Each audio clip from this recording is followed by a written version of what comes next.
Good morning, કેમ છો? આજે સરસ મજાના બ્રેકફાસ્ટ માટે બધા ભેગા મળ્યા છે. આજે છે 2025ની બીજી તારીખ. સો નવા વર્ષની અંદર આપણે એન્ટર થઈ ગયા છે. નવા વર્ષે બહુ બધું નવું કામ પણ કરવાનું છે. બસ થોડી રાહ જોતા રહેજો, કારણ કે ઘણું બધું આપણે એટલું બધું તૈયાર કર્યું છે આ વખતે કે 2025ની વર્ષ જે આપણા માટે ધમાકેદાર રહેવાની છે અને બહુ બધા લોકો માટે બહુ બધા નવા આયોજન છે. સો અત્યારે મોર્નિંગ બ્રેકફાસ્ટ માટે બધા જ ધીરે ધીરે, કારણ કે આજે થોડું વહેલું શરૂ થઈ ગયું છે અને કોઈ 7 વાગે ઉઠશે, કોઈ 8 વાગે ઉઠશે, કોઈ 9 વાગે પણ ઉઠી શકે, પણ અહીંયા આગળ આરામથી જિંદગી જીવવા માટેની વ્યવસ્થા છે.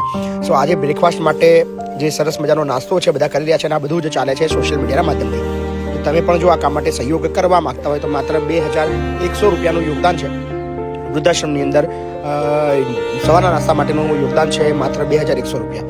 તમે જો ભોજન આપવા માંગો છો સાદું તો માત્ર 7000 ખર્ચ છે અને મિષ્ટાન ભોજન આપવા માંગો છો તો 10000 ખર્ચ છે. તો તમને લાગતું હોય કે આ પ્રવૃત્તિની અંદર તમારે પણ સહભાગી થવું છે તો ચોક્કસથી નીચે જે નંબર આપેલો છે એની અંદર સહયોગ આપીને તમારું યોગદાન આપી શકો છો. અને આ બધું જ ફક્ત તમારા અને તમારા માધ્યમથી જ ચાલી રહ્યું છે. તો સોશિયલ મીડિયાથી ચાલતું એકમાત્ર એવું આ વૃદ્ધાશ્રમ જ્યાં વૃદ્ધો માટે એક પાસે એક પણ રૂપિયો લેવામાં આવતો નથી. ફક્ત આપણા ફેસબુક ફોલોવરો, આપણા યુટ્યુબ ફોલોવરો, આપણા ઇન્સ્ટાગ્રામના ફોલોવરો થકી જ આ બધી પ્રવૃત્તિ ચાલી રહી છે. તો કેવું લાગ્યું કામ તમે ચોક્કસથી કોમેન્ટ કરતા રહેજો અને જણાવતા રહેજો. અને હા, આ તમારું જ છે. તમારી આસપાસ એવું કોઈ વ્યક્તિ દેખાય જરૂરિયાતમંદ છે તો એને ચોક્કસ અહીંયા મોકલી આપજો. એડમિશન તરત જ થઈ જશે. ખૂબ ખૂબ આભાર.